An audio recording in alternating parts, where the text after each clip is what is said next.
बिस्मिल्लाहिर्रहमानिर्रहीम। अस्सलाम वालेकुम दोस्तों, मैं हूं आपका होस्ट राना अहमद, आपके फेवरेट चैनल वैलिएंट पाकिस्तान के साथ। नाज़रीन, सियासत की बदलती हुई सूरत हाल आप सब लोगों के सामने है। पिछले 2-3 दिन से जो कुछ हो रहा है वो साफ नज़र आ रहा है कि PTI किस कदर अक्सरियत से पंजाब असम्बली के अंदर हुकूमत बनाने की पोजीशन में आ चुकी है। इमरान खान साहब ने भी अनाउंसमेंट कर दी है कि वज़ीर आला जो हैं वो परवेज़ इलाही साहब बनेंगे। इससे पहले ये गर्दिश कर रही थी ख़बरें कि ज़ैन कुरैशी साहब जो हैं, शाह महमूद कुरैशी साहब के बेटे वज़ीर आला बनेंगे, लेकिन इमरान साहब ने इसको क्लियर बिल्कुल कर दिया है कि परवेज़ इलाही साहब वज़ीर आला होंगे। असम्बली की पोजीशन इस वक्त ये है कि PTI के पास 15 नशिस्तें जीतने के बाद इस वक्त पोजीशन है 188 नशिस्तों की, जिसमें 10 नशिस्तें काफ लीग की हैं। इसके बाद नून लीग और उसके इत्तेहादी PDM जमातों के पास इस वक्त जो पोजीशन है उसमें उनके पास 177 सीटें मौजूद हैं।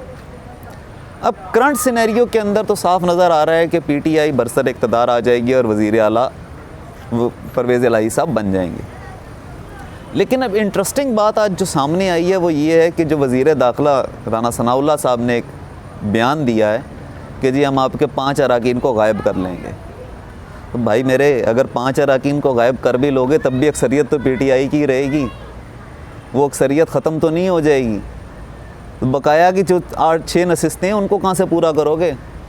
वो तो फिर भी अक्सरियत में हमारे पास ही रहेंगी, PTI के पास ही रहेंगी। लेकिन परवेज़ इलाही साहब ने इस जो अदालत से आज रुजू किया, उन्होंने रुजू करने के बाद वहाँ पे तौहीन अदालत और तौहीन के लिए मुकदमात दायर किए हैं और उन्होंने साफ कहा है कि ये हमें धमकियां दे रहे हैं और हमारे अराकीन को गायब करने की बात कर रहे हैं। आज इमरान खान साहब ख़ुद भी लाहौर चले गए हैं और तमाम अपने अराकीन को, अपने मेंबरान को उन्होंने ये रिक्वेस्ट की है कि कोई भी बैरून मुल्क दौरे पे ना जाए, कोई भी किसी तरफ मूव ना करे, सब अराकीन लाहौर में मौजूद रहें कि 22 तारीख़ को जब अनाउंसमेंट होगी वज़ीर आला बनने के लिए, उसकी वोटिंग होगी, तो उसमें सारों के वोट मौजूद हों और सब एक दूसरे से राब्ते में रहें ताकि कोई नाखुशगवार वाक़या ना हो सके। ये तो है इस वक्त की करंट सूरत हाल। PDM अपनी कोशिशों में अभी भी लगी हुई है कि हमज़ा शहबाज को कुर्सी से किसी तरह ना हटने दिया जाए, लेकिन आसार ऐसे कुछ हैं नहीं। वो अपनी कोशिश फिर भी करेंगे, कहाँ से वो अराकीन पूरे करेंगे ये तो अभी कहना कबल अज़ वक्त है, क्योंकि जब तक वोटिंग नहीं होती तो हमको जवाब इसके ऊपर नहीं दे सकते। लेकिन कोशिश में PDM का आज इजलास भी हुआ, तमाम उनके PDM के जो मेंबरान हैं वो मौजूद थे, तमाम जमातें, उनकी 12 जमातों के जो अहदेदारान हैं वो लाहौर में उन्होंने मीटिंग की है और उस मीटिंग के अंदर उन्होंने यही कहा है कि वफाक तो हमने नहीं छोड़ना, वफाक में तो हम बराजमान रहेंगे। लेकिन पंजाब असम्बली उनके हाथों से जाती नज़र आ रही है, जिसके बचाने के उनके पास कोई रास्ता नहीं है। ये तो है सियासी सूरत हाल। इसके बाद हम आ जाएँ एक हॉट टॉपिक जो पिछले 3 माह से चलता आ रहा है, दुआ ज़ारा केस से रिलेटेड। नाज़रीन, इसमें पिछले 2-3 दिन के अंदर बहुत आम पेशरफ्त हुई है और उस आम पेशरफ्त के अंदर ये चीज़ें सामने आई हैं जो तफ्तीशी IO जिसको मौजूद थे DSP साहब, उन्होंने जो अपनी इब्तदाई रिपोर्ट दाखिल की है उसके अंदर उन्होंने एक कॉल रिकॉर्ड डाटा प्रोवाइड किया है अदालत को, जिसकी बेसिस पे अदालत जो है वो बहुत बरहम हुई है। और उस रिपोर्ट के अंदर ये साबित हो रहा है कि ज़हीर जो है वो 16 अप्रैल को कराची में मौजूद था, शब्बीर भी कराची में मौजूद था और इसके अलावा 33 रुकनी गैंग जिसमें ज़हीर भी शामिल है, वो 33 रुकनी गैंग इस अगवा में और इस आप क्या कहें कि बदनुमा धब्बा हैं वो हमारे इस कौम के ऊपर जो इस तरह की हरकतें कर रहे हैं। हमने तो अपने पहले वीलॉग से आपको ये बात क्लियर करते हुए आ रहे हैं, आपको क्लियर कहते हुए आ रहे हैं, बारहा हमने इस बात को कहा है कि कुछ अनासर ऐसे हैं जिसकी तफ्तीश होना ज़रूरी है। लेकिन इस तफ्तीशी ने अपनी जो इनिशियल रिपोर्ट, जब पहली दफ़ा दुआ ज़ारा का बयान हुआ, उसका इब्तदाई मेडिकल हुआ, सिंगल डॉक्टर के बोर्ड के ऊपर उसका मेडिकल करवा के और उसके बयान के ऊपर जो है लड़की ज़हीर के सुपुर्द कर दी गई। हमने तो उस वक्त ही शोर मचाया था कि ये कौन सा तरीका है कि एक सिंगल मेडिकल बोर्ड के ऊपर और सिंगल लड़की के बयान के ऊपर लड़की को कह दिया जाए कि ठीक है जी आप उस कमीने ज़हीर के पास चले जाओ।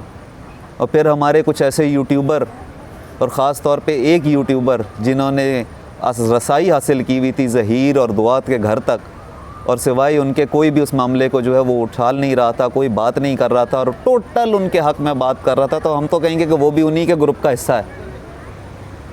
जो इस तरह की बातें उस बच्ची से कहलवा रहा है, उस बच्ची को वरगला रहा है। हम तो शुरू से कह रहे थे कि बच्ची को वरगलाया जा रहा है।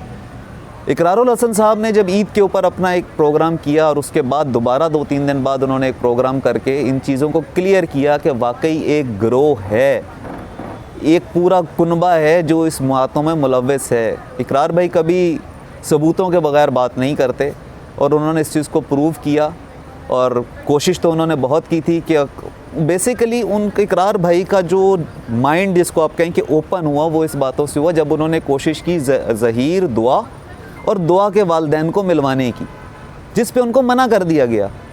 और ऑन एयर ज़हीर ने आके एक यूट्यूबर के प्रोग्राम में, महम जुनैरा महम हैं जिनके प्रोग्राम में उन्होंने ऑन एयर आके ये बयान दिया कि जी हम इंटरव्यू तो देने को तैयार हैं लेकिन मुलाकात करने को तैयार नहीं है, हमें उनसे ख़तरा है। बावजूद इसके कि क्लियर इस बात को इकरार भाई ने उसको कहा कि जी हम आपको सिक्योरिटी पूरी प्रोवाइड करेंगे, मकाम आपकी मर्ज़ी का होगा, वक्त आपकी मर्ज़ी का होगा, कोई मोबाइल फ़ोन नहीं होगा, सिक्योरिटी हम देंगे। फिर भी नहीं मिलवाया दिया गया। ये क्या तरीका था? ये किन बेसिस के ऊपर इन चीज़ों को आगे लाया गया? खैर, आईओ ने जब अपनी डिटेल जमा करवाई तो अदालत ने हुक्म दिया कि जी ज़हीर को अरेस्ट किया जाए।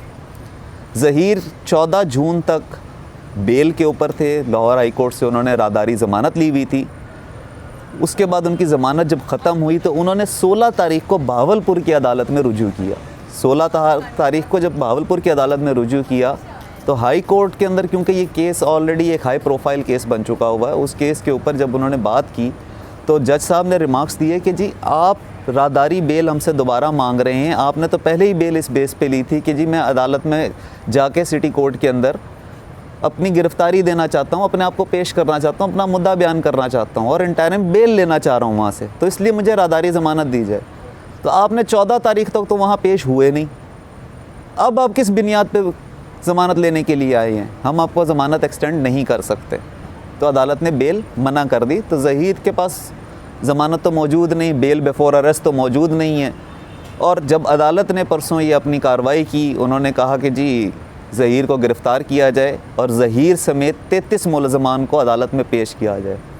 अच्छा, 2 मुलज़मान तो ऑलरेडी पुलिस कस्टडी में हैं, वो हिरासत के अंदर मौजूद हैं, जिसमें एक निकाह खां और एक गवाह, वो दोनों ऑलरेडी पुलिस की तहवील में।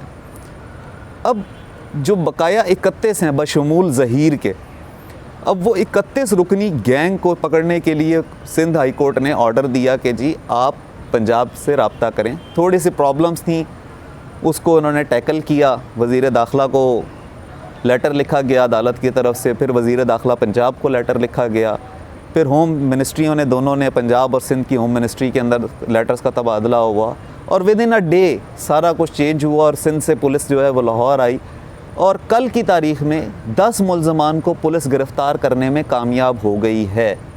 यानी 31 में से 10, 2 पहले ही हिरासत में हैं, 10 और उन्होंने गिरफ़्तार कर लिए हैं। ज़हीर अभी तक मफरूर है, दुआ ज़हरा अभी तक पता नहीं कहाँ है, क्योंकि दुआ ज़हरा को सामने नहीं लाया गया अभी तक। और वो उसकी फ़ैमिली कहाँ है अपना ज़हीर की, जिसमें उसका भाई शब्बीर भी शामिल है और उसके अलावा भी लोग हैं। अब उन तकरीबन आप कह लें कि 20 लोगों को अभी ताहाल गिरफ़्तार पुलिस नहीं कर सकी। पुलिस छापे मार रही है, मोबाइल्स को ट्रेस किया जा रहा है। अब होगा क्या, ये तो कल पेशी है, उसके अंदर मुकम्मल डिटेल आएगी। आज की अहम पेशरफ्त ये हुई है कि इसके अंदर के आईओ को चेंज करने की रिक्वेस्ट दी गई थी मेहदी काज़मी साहब की तरफ से अदालत को, और उसके अंदर पॉइंट्स ये रखे गए थे कि जी क्योंकि पहले ही दफ़ा जो इन्होंने आईओ थे, इन्होंने जो भी अपनी तफसीलात जमा करवाई अदालत के अंदर, वो कंपैटिबल नहीं थी, इनकम्पैटिबल थी केस के साथ, और जल्दबाजी के अंदर सारा काम किया गया तो आईओ को चेंज किया जाए। तो अदालत ने सारी चीज़ों को देखते हुए, जिसमें मेडिकल बोर्ड, जिसमें इनिशियल बयानात, ज़हीर का कॉल रिकॉर्ड शुरू में ना चेक करना, मोबाइल्स को ट्रैकिंग ना करना, जल्दबाजी की बुनियाद पे दिए गए तमाम बयानात की रूप पर उस बच्ची को उन ज़ालिमों को सपुर्द कर देना, इन चीज़ों को देखते हुए जो है अब ये चीज़ सामने आई है कि अदालत ने क्लियर कह दिया है कि आईओ को चेंज कर दिया जाएगा और अब पुलिस अपनी बाकी की तफ्तीश जारी रखेगी।